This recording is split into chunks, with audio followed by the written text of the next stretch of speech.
Alright, what's going on, guys? Today we are back on my flak build, my now updated flak build, because last time I didn't have any DLC. I just wanted to make it as vanilla as possible to make it as accessible to most people as possible. But this time, all gloves are off, all DLCs are available, and I just want to start out the video by saying thank you. Thank you so much for the support on the last video. I got a little bit over 1,000 views and like 30 likes. That's one of my best videos I have right now. I really appreciate that. So if you guys could drop a like down below and hit that subscribe button, that'd be awesome, as it really helps me out, and I really appreciate any and all support that you guys give me. And I have to be quiet because it's 4:30 in the morning, so I don't want to wake anybody up. But let's get right into this. So again, it's just another fadeaway flak build as normal.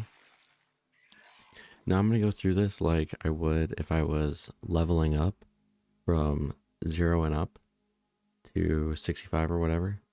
So I actually start in the red tree or orange tree, whatever you want to call it, the 100 tree. My first 5 points would go into interplanetary stalker, just because of all the different bonuses that it gives you, stagnant and variable depending on what you're fighting. Very good skill. Next, I put 3 points into leave no trace, another great skill.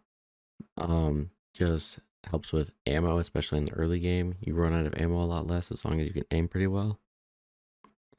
My next 5 points would go into Hunter's Eye. Again, more bonuses. Yes, it's kind of nitpicky because it's based on whatever type of enemy you're fighting, but still really good, especially like critical hit damage and armor damage. Really good. Armor damage, not so much, because you don't really fight that many robots in this game. But again, some more good bonuses. My next 3 points go into head count, because we're going to be going for critical hits as much as possible. And later when we get Megavore, this helps out a lot. Action skill cooldown rate. Awesome. We want to go into our action skill as much as possible. So 3 points in here is awesome. Second intention is not really used. I had to throw 2 points in here so I can move farther down the tree, because I don't have anything in Grim Harvest. I don't think, after more testing, I really don't think that the bonuses it gives you is worth it at all, to be honest. So I know you need 2 points. I think I had 1 point left over, so I just threw it back in here because reload speed's always great. And I'll explain why you don't need to put it in here. If you'd rather put the 2 points down here in Grim Harvest, go right ahead. To be honest, it won't make that big of a difference, but reload speed, I personally think, is a better option. So that's why those 3 points are in there. I have 3 points in the big game. Just hunter skill, not only duration, but effect increases. That is always nice. Nothing to complain about there. The most dangerous game, if you're running the bounty hunter class mod, I think you can get this one to proc randomly. So, and that's an additional, let me take off my class mod real quick. That's a flat 25% damage increase in your gun damage and 10% critical damage. That's also great. And you get bonus cash on death, which really isn't that big of a deal, to be honest, especially once you get to Mayhem 10, where you're max money cap most of the time. 1 point into Galactic Shadow, increased critical hit damage, and the enemies are less likely to target you. That'll be helpful for later on. And Megavore, because it's a flak build that's not pet related, so of course we're going to go into Megavore. Alright, going into the green tree next. Oh, I also picked the spider ant because I like the health regen and the bonus elemental damage. That's my personal opinion. Any pet you choose besides like the basic one, I guess, will be beneficial whichever way you look at it. So pick whichever one you like most. But now into the green tree. 5 points into Furious Attack, because you just shoot at the enemy and you get 20% gun damage just like that. So really good skill there. Overclocked, better fire rate. There's not much else to say besides better fire rate, better DPS. Eager to impress. Whenever flak kills an enemy, action skill cooldown time is reduced. Again, we're just trying to get back into our fadeaway as fast as possible. So another good skill to pick up. 3 points into turn, tail, and run. While moving, regenerate health and damage reduction, and while still, gun damage and fire rate. Just helpful during bosses, because when you're in fadeaway, you can stand still and just unload into them for the bonus gun damage. Or if you're in a bad situation, just go ahead and run away and you regenerate health. So another really good skill to pick up. Lick the wounds, especially during boss fights. If you do go down, this is a good skill, so that way your pet can revive you. My personal opinion, I think it's really good, so I pick it up. The Fast and the Furious. Above half health, flax gun damage, movement speed are increased. In this build, most of the time your health is going to be full. Majority of the time, it's either going to be full or over half. So these two skills you're going to want. If this was a flak build that used URAD, then you wouldn't want these skills, obviously, because you'd be running a front loader. But since we're not doing that, you're going to want this skill for the additional gun damage and movement speed. Hidden Machine, bonus damage when no target is targeting flak, or if they're targeting your spider ant. An additional 30% damage, that's always nice.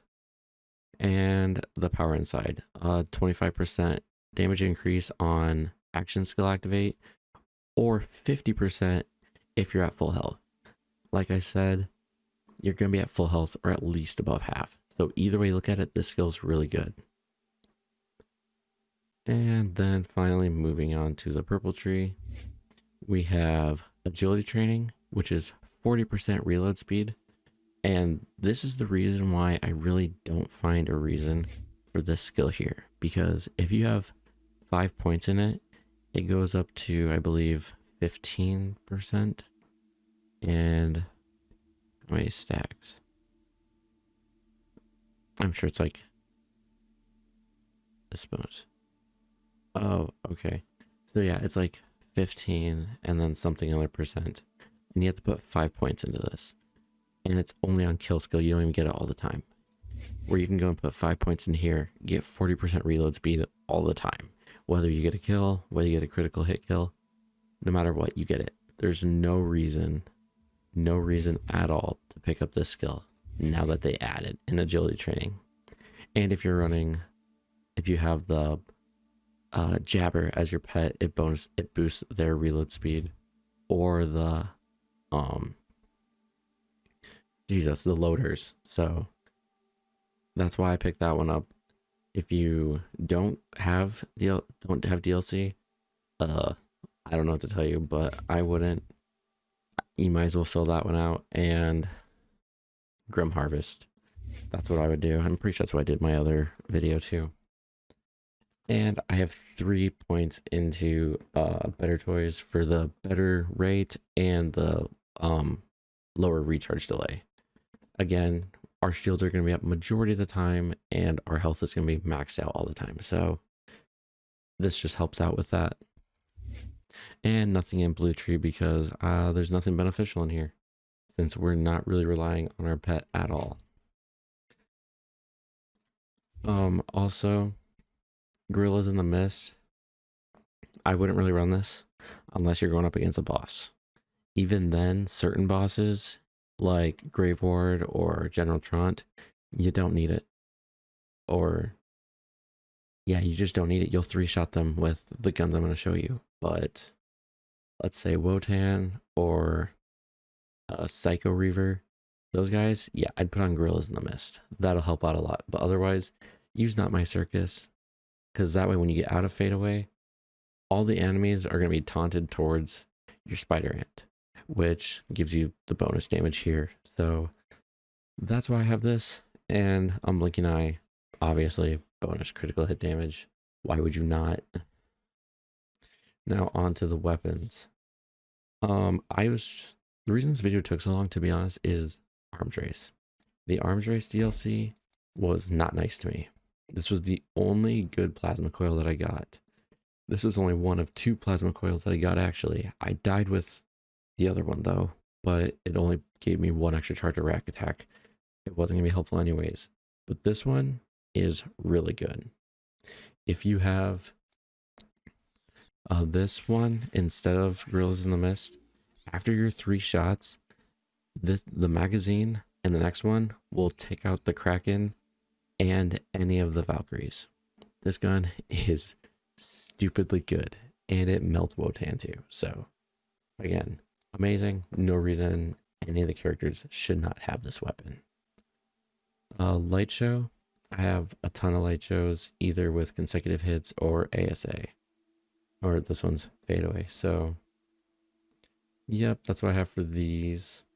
I don't have one in shock because I didn't have a good anointment for it, but I have other weapons I can use for that.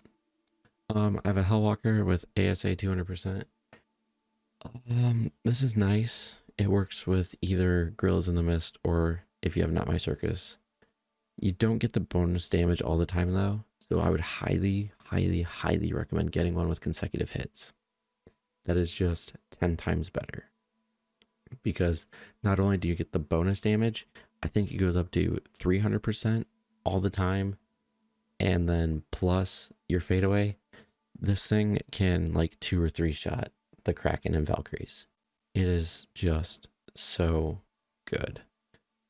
And then we have the Reflux. I think the Reflux is better than the Brainstormer. That's what it's called. Wow. And I think on let's just check the stats. Actually, I'm pretty sure it does more damage just natively. Yes, it does, which makes sense because it's a Mayhem 4 or higher weapon, and you get it from Genevieve. I think I'm pretty sure it's Mayhem 4 or higher. But I have on action skill and next 2 magazines will have 100% bonus corrosive damage. Oh, this thing is so good. It is so good. It is easily my favorite thing. If you want to mob with it, go right ahead. I don't recommend it for bosses unless they have enemies with them. If they don't have enemies with them, it's not worth it. Valkyries, it'll melt. Obviously. Wotan, when he splits into his 2 pieces, yeah, it shreds. I'll show you guys later in the video.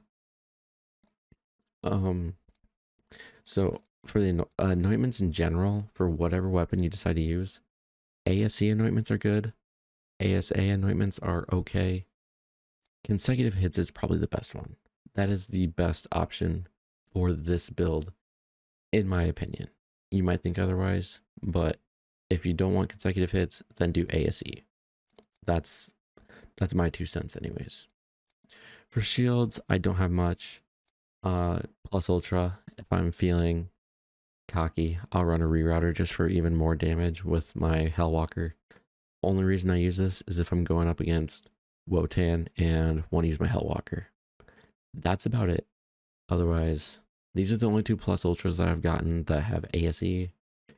If you don't have plus ultras, old gods will work just fine, but I have never gotten an old god, and I tried for like 2 hours and then I gave up.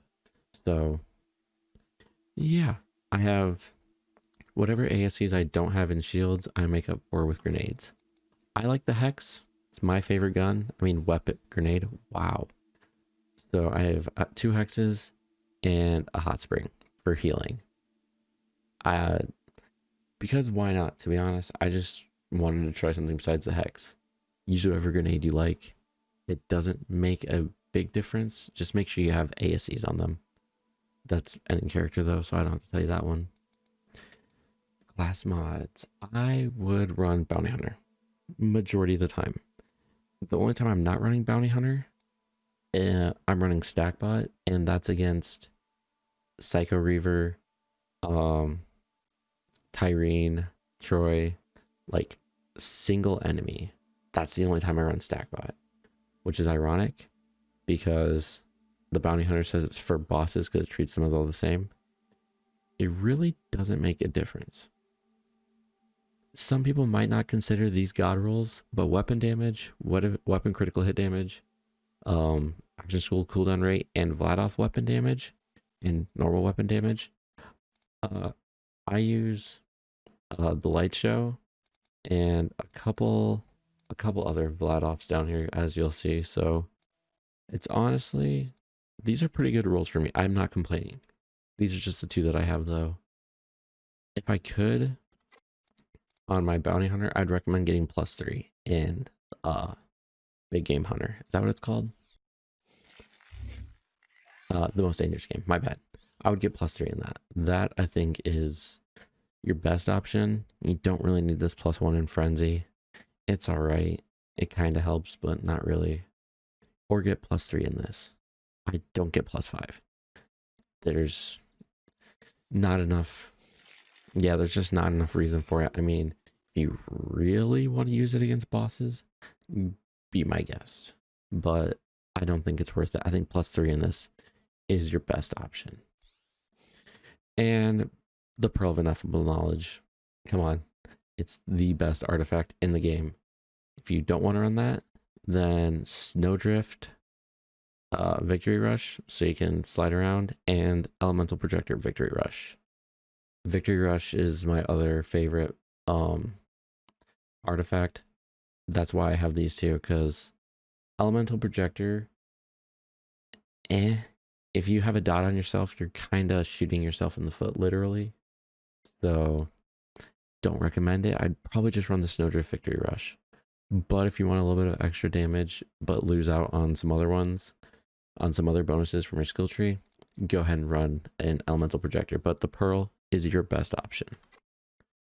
Now, going through my other weapons, I already said I have a bunch of light shows.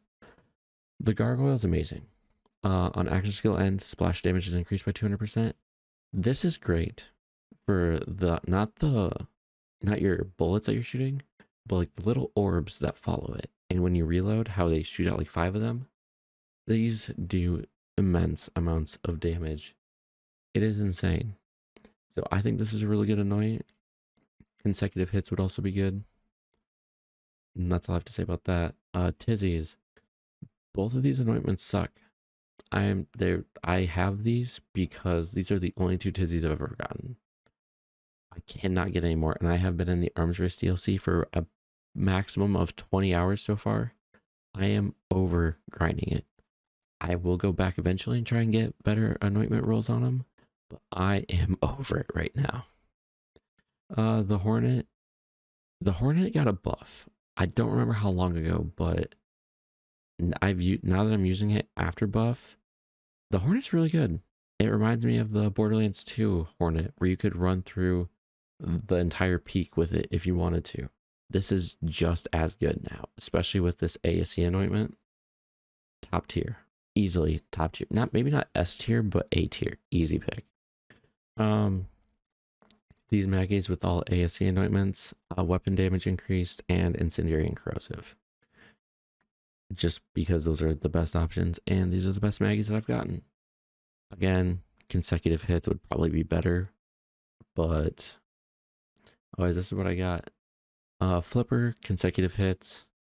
Everyone knows Flipper's just god tier. And all the Monarchs.